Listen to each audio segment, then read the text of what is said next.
Hello everyone, welcome to my channel Recall Memories. आज का हमारा टॉपिक है लोक नाट्य। राजस्थानी नाटकों के जनक व निर्देशक कौन है? कन्हैयालाल पंवार। राजस्थानी नाटकों के जनक व निर्देशक कन्हैयालाल पंवार। सबसे पहले हम जो नाट्य देखेंगे वो है हमारा तमाशा नाट्य। तमाशा नाट्य वो कहाँ का है? मूलतः महाराष्ट्र का। राजस्थान में जयपुर का प्रसिद्ध है। राजस्थान में कहाँ का प्रसिद्ध है? जयपुर का प्रसिद्ध है। आज से लगभग 300 ईस्वी पूर्व ये नाट्य प्रारंभ हो गया था। किसके समय प्रारंभ हुआ था? सवाई प्रताप सिंह के समय। मतलब सवाई प्रताप सिंह जिनका समय काल था 1778 से लेकर 1803 ईस्वी के समय इसका प्रारंभ हो गया था। इनके जो प्रसिद्ध कलाकार हैं वो कौन है? पंडित वत्सीधर भट्ट, वज्रपाल भट्ट, जो कि पंडित वत्सीधर भट्ट के पुत्र हैं। अब क्या हुआ कि गोपी कृष्ण भट्ट हैं, उन्होंने भी क्या किया कि तमाशा जो नाट्य है उनको प्रसिद्धि दिलाई थी। और गोपी कृष्ण भट्ट हैं वो किसके दरबारी विद्वान थे? वो थे माधो सिंह के। किसके थे? माधो सिंह के थे। देखिए, माधो सिंह के समय दरबारी विद्वान गोपी कृष्ण भट्ट ने भी इस नाट्य को प्रसिद्ध किया था। अब एकमात्र जो महिला कलाकार है वो है आपकी गौहर जान। कौन है? गौहर जान, जो कि एक प्रसिद्ध कलाकार थी। किसकी? तमाशा नाट्य की। अब ये जितने भी हमने इसके कलाकार देखे, पंडित वंशीधर भट्ट है, वज्रपाल भट्ट है, गोपी कृष्ण भट्ट है, ये सब के सब क्या हुए? पास्ट में हो गए कि पहले थे।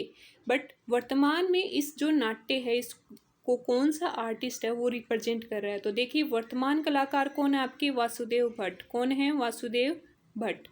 अब तमाशा में उस्ताद परंपरा। उस्ताद मतलब कि एक चीज़ में माहिर होना, कि हाँ आप इस चीज़ में माहिर हो, आप इसके उस्ताद हो। तो तमाशा उस्ताद परंपरा किसने प्रारंभ की थी? फूलजी भट्ट ने। किसने की थी? फूलजी भट्ट ने। कि तमाशा उस्ताद परंपरा किसने प्रारंभ की थी? फूलजी भट्ट ने। अब तमाशा का जन्म, तमाशा प्रारंभ तो हो गया था सवाई प्रताप सिंह के समय, लगभग 300 ईस्वी पूर्व है। बट लेकिन इसका जन्म कब हुआ था? इसका जन्म हुआ था मानसिंह प्रथम के सामने। मानसिंह प्रथम के सामने धमाका मंजरी नाट्य के प्रदर्शन से। किससे हुआ था? धमाका मंजरी के नाट्य के प्रदर्शन से। इसकी रचना किसने की थी? मोहन कवि ने। अब जो धमाका मंजरी थी उसकी रचना किसने की थी? मोहन कवि ने। अब तमाशा है वो खुले मंच के रूप में होता है। किस में होता है? खुले मंच के रूप में होता है। और उस मंच को क्या कहते हैं? अखाड़ा कहते हैं। क्या कहते हैं? अखाड़ा कहते हैं। इस जो तमाशा होता है इसमें क्या होता है? जो स्त्री पात्रों की जो भूमिका होती है, स्त्री पात्रों की जो भूमिका होती है वो कौन निभाते हैं? वो स्त्रियां ही निभाती हैं। ये नहीं है कि इसमें जो पुरुष होते हैं वो वेश धारण करके फिर उसकी भूमिका निभाएं, नहीं, इसमें स्त्रियां भी भाग ले सकती हैं। ये जो नाट्य है वो आपका संगीत, नृत्य व गायन का मिश्रित है। किसका मिश्रित है? नाट्य, संगीत, नृत्य व गायन का मिश्रित रूप है। देखिए कि तमाशा है वो खुले मंच पर, तमाशा खुले मंच पर किया जाता है जिसे अखाड़ा कहते हैं। यह नाट्य, संगीत, नृत्य व गायन मिश्रित है। स्त्री पात्र की भूमिका, स्त्री पात्र की भूमिका स्त्रियां ही करती हैं। कौन करती हैं? स्त्रियां ही करती हैं। तमाशा जो नाट्य है वो दिन के समय किया जाता है। तमाशा नाट्य कब किया जाता है? दिन के समय किया जाता है। इसमें वाद्य यंत्र कौन कौन से हैं? हारमोनियम, तबला, सारंगी। किसके वाद्य यंत्र हैं? तमाशा नाट्य के। अब प्रसिद्ध तमाशे कौन, मतलब ऐसे कौन कौन से नाटक हैं वो जो किए जाते हैं? इसमें हीर रांझा का किया जाता है। कब किया जाता है? धुलंडी के दिन। कब किया जाता है? धुलंडी के दिन। जोगी जोगण गोपीचंद का तमाशा चैत्र अमावस्या को, जूठन मियाँ शीतलाष्टमी को, नानक साई तमाशा, ये सब किए जाते हैं। फिर आता आपका भवाई नाट्य। तो भवाई नाट्य वो एक प्रकार का कैसा है? व्यावसायिक नाट्य है। किस प्रकार का है? व्यावसायिक नाट्य है। अगर आपको याद हो कि लोक नृत्य की जो सीरीज हमने पढ़ी थी उसमें हमने पढ़ा था व्यावसायिक नृत्य। और व्यावसायिक नृत्य में हम कौन कौन से नृत्य पढ़े थे? हमने पढ़े थे तेरताली नृत्य, कच्ची घोड़ी नृत्य और भवाई नृत्य, ये हमने पढ़े थे। तो देखिए, भवाई नृत्य है वो एक प्रकार का नाट्य ही था। भवाई जो नृत्य है वो कहाँ का है? मूलतः गुजरात का है। कहाँ का है? गुजरात का। मेवाड़ में भवाई जाति द्वारा किया जाता है। किसके द्वारा किया जाता है? भवाई जाति के द्वारा किया जाता है, इसलिए इसका नाट्य का नाम क्या है? भवाई नाट्य। ये एक प्रकार का व्यावसायिक नाट्य है। कैसा नाट्य है? व्यावसायिक नाट्य है। इसका जो जनक है वो कौन है? बिगाजी जाट, नागाजी जाट, केकड़ी अजमेर से। कहाँ से हैं? केकड़ी अजमेर से। जो भवाई नाट्य है वो आपका क्या होता है कि उच्च वर्ग और निम्न वर्ग में जो संघर्ष चल रहा है उसको दर्शाता है कि एक तो ऊंचा वर्ग होता है और एक नीचा वर्ग होता है। उन दोनों जो वर्ग हैं उनके बीच आपसी जो मतभेद चल रहे हैं, जो संघर्ष चल रहा है चीज़ों को लेकर, उनको दर्शाता है।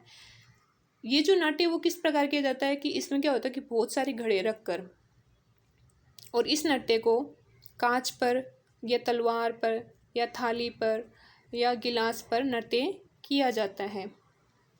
जसमा ओडन जो एक प्रकार का नाट्य है उसको किसने किया था? शांता गांधी ने।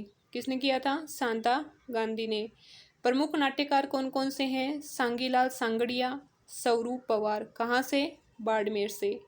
नाट्य का विषय कौन कौन से हो सकते हैं जिस पर हम ये भवाई नाटक है वो कर सकते हैं? तो इसका विषय हो सकता है बोरा बोरी, लोहड़ी बड़ी, बागाजी और ढोला मारू।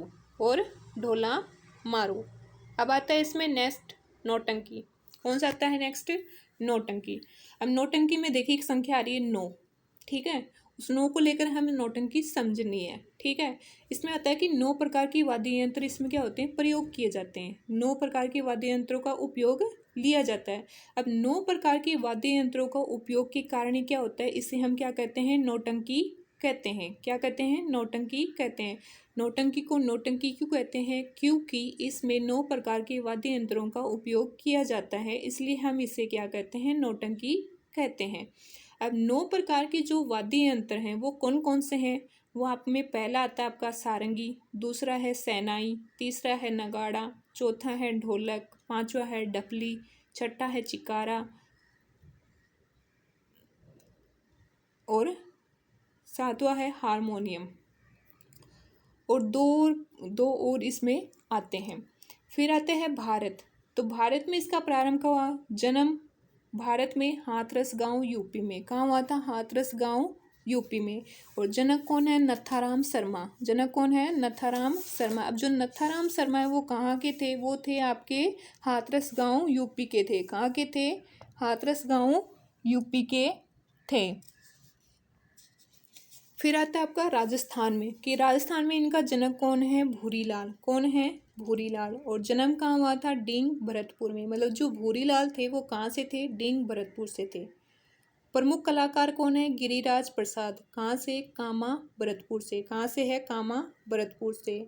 अब जो नौटंकी है वो स्पेशल कौन कौन से जिलों में की जाती है? भरतपुर, करौली, सवाई माधोपुर, धौलपुर आदि में की जाती है। हाथरस शैली की जो नौटंकी है वो भरतपुर की प्रसिद्ध है। हाथरस की शैली की जो नौटंकी है वो कहाँ की प्रसिद्ध है? वो प्रसिद्ध है आपकी भरतपुर की। कहाँ की है? भरतपुर की। प्रमुख नौटंकी कौन कौन सी हैं? हरिश्चंद्र, तारामती, सत्यवान सावित्री, लैला मजनू, भक्त पूर्णमल, कामदेव, अमर सिंह राठौड़ आदि जो नौटंकी हैं वो की जाती हैं। फिर आता है चार बेत। चार बेत में 4 जो संख्या है उसे याद रखो, बस हो गया आपका काम, हो जाएगा काम। अब चार बेत को क्या कहते हैं? नवाबों की विद्या भी कहते हैं। चार बेत को क्या कहते हैं? नवाबों की विद्या भी कहते हैं। इसका केंद्र कहाँ है? टोंक में। अब टोंक में ही इसका केंद्र क्यों है? क्योंकि जो नवाब शहादत अली खां थे उन्होंने क्या किया कि रामपुर में चार बेत के कलाकार थे। अब उन्होंने क्या किया? रामपुर के चार बेत के जो कलाकार थे वहाँ से उनको उठाया और टोंक में ले आए, ठीक है। अब क्या होता है कि पठानी काव्य में इस शैली में पश्तो भाषा, कौन सी भाषा होती है? पश्तो भाषा में 4 पंक्तियां लिखी जाती हैं और उन 4 पंक्तियों को क्या कहते हैं? बेत। और इन्हीं 4 पंक्तियों के कारण क्या हुआ कि इसका नाम पड़ गया चार बेत। पठानी लोग होते हैं वो डफ वाद्य यंत्र से कव्वाली के माध्यम से इन 4 पंक्तियों का गायन करते हैं, ठीक है। प्रारंभ कहाँ हुआ था? भारत में किसने किया था? उस्ताद अब्दुल करीम खान ने। भारत में किसने किया था? उस्ताद अब्दुल करीम खान ने। और राजस्थान में किसने किया था? करीम खान निहंग ने। किसके समय? फैजुला के समय। मतलब फैजुला के समय करीम खान निहंग ने राजस्थान में चार बेत का प्रारंभ किया था।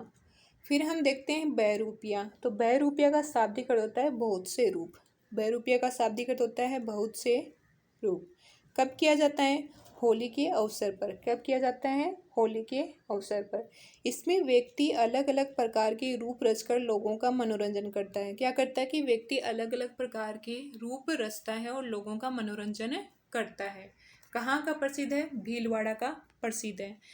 अब देखिए, आपने कई बार देखा होगा कि होली के समय क्या होता है कि भांड आते हैं हमारे घर पर अलग अलग, कभी शिव जी का, कभी रावण का, कभी हनुमान जी का रूप धारण कर आते हैं। ठीक है, तो वो इससे रिलेटेड है बहरूपिया। ठीक है, फिर आता है इसमें जो प्रसिद्ध कलाकार है वो कौन है? जानकीलाल भांड। जो जानकीलाल भांड है उसको हम मंकी मैन के नाम से भी जानते हैं। किस नाम से जानते हैं? मंकी मैन से। इन्होंने क्या किया कि लंदन में इस बहरूपिया कला को दिखाया था, जिसके कारण क्या हो कि बहरूपिया जो कला है इसको प्रसिद्धि मिली थी। अब जो जानकीलाल भांड है उनके जो पुत्र है वो है लादूराम भांड। कौन है? लादूराम भांड, जो भी क्या है एक निपुण बहरूपिया कलाकार हैं। प्रसिद्ध कलाकार कौन है? परशुराम, केलवा उदयपुर से। कहाँ से हैं? केलवा उदयपुर से। इसमें कौन कौन से जो रूप हैं वो धारण किए जाते हैं? देवर भाभी, लैला मजनू, गुरु चेला, सेठ सेठानी, चाचा बोरा और अर्धनारीश्वर। फिर है संवाग। संवाग क्या है? एक हास्य कला प्रधान है। मारवाड़ में रावल जाति द्वारा किया जाता है। किसके द्वारा किया जाता है? मारवाड़ में रावल जाति के द्वारा किया जाता है। होली पर विभिन्न प्रकार के समाग रचकर लोगों का मनोरंजन किया जाता है। क्या किया जाता है? होली पर विभिन्न प्रकार के समाग रचकर लोगों का मनोरंजन किया जाता है। अब इसमें समाग कौन कौन से रचे जाते हैं? सेठ सेठानी, मैना गुजरी, अर्धनारीश्वर, चाचा बोरा, जोगी जोगण आदि के समाग रचे जाते हैं। अर्धनारीश्वर मतलब शिव पार्वती का रूप बनाना। अब जो नारों का समाग है वो कहाँ का है? मांडलगढ़ भीलवाड़ा का। कहाँ का है? मांडलगढ़ भीलवाड़ा का। अब नेक्स्ट आता है इसमें गवरी या राई नाट्य। गवरी या राई नाट्य राजस्थान का सबसे प्राचीन नाट्य है। गवरी या राई नाट्य पूछ लिया जाए कि राजस्थान का सबसे प्राचीन नाट्य कौन सा है? गवरी या राई नाट्य। इसलिए इसे मेरू नाट्य भी कहते हैं। इसलिए इसे क्या कहते हैं? मेरू नाट्य भी कहते हैं। मेरू नाट्य का शाब्दिक अर्थ है कि सबसे प्राचीन नाट्य। मेवाड़ में भील जाति द्वारा किया जाता है। किसके द्वारा किया जाता है? भीलों द्वारा किया जाता है। अब ये नाट्य किया कब जाता है? ये इंपॉर्टेंट आता है। ये नाट्य कब किया जाता है? रक्षाबंधन के दूसरे दिन। और दूसरे दिन कौन सा महीना लग जाता है? भादुओ। कौन सा लग जाए है? भादुओ। तो भाद्रपद कृष्ण पक्ष की एकम खेड़ा देवी की आज्ञा लेकर प्रारंभ होता है। किसकी आज्ञा लेकर प्रारंभ होता है? खेड़ा देवी की आज्ञा लेकर प्रारंभ होता है। और लगभग कितने दिन चलता है? लगभग कितने दिन चलता है? सवा महीना चलता है। कितना दिन चलता है? सवा महीना। और सवा महीने से अगर हम देखें तो लगभग 40 दिन। कितने दिन? 40 दिन क्या चलता है? गौरी नाट्य चलता है। और 40 दिन है वो बहुत लंबा समय होता है। मतलब अगर हम ये देखें यहाँ से कि सबसे लंबे समय तक चलने वाला जो नाट्य है वो कौन सा है? आपका गौरी नाट्य है। कौन सा है? गौरी नाट्य। और गौरी नाट्य को क्या कहते हैं? राई नाट्य भी कहते हैं। क्या कहते हैं? राई नाट्य भी कहते हैं। गौरी नाट्य है वो भी कब किया जाता है? दिन के समय किया जाता है। कब किया जाता है? दिन के समय ही किया जाता है। जैसे तमाशा नाट्य है वो कब किया जाता है? दिन के समय। तो वैसे ही गौरी नाट्य है वो भी कब किया जाता है? दिन में ही किया जाता है। देखिए कि ये नाट्य रक्षाबंधन के दूसरे दिन भाद्रपद कृष्ण एकम से खेड़ा देवी से आज्ञा लेकर प्रारंभ होता है और लगभग 40 दिन तक चलता है। कितने दिन तक चलता है? 40 दिन तक चलता है। और 40 दिन के कारण ही क्या कहते हैं? ये सबसे लंबा चलने वाला नाट्य है। क्या है? सबसे लंबा चलने वाला नाट्य है। अब इस गौरी जो राय नाट्य है इसमें मोस्ट इम्पोर्टेंट 3 कैरेक्टर आते हैं। ठीक है, इन 3 कैरेक्टर की कहानी पर आधारित ये नाट्य करे जाए। 3 कैरेक्टर कौन कौन आगा? शिव। और शिव आगो तो की वाइफ भी आओगी पार्वती।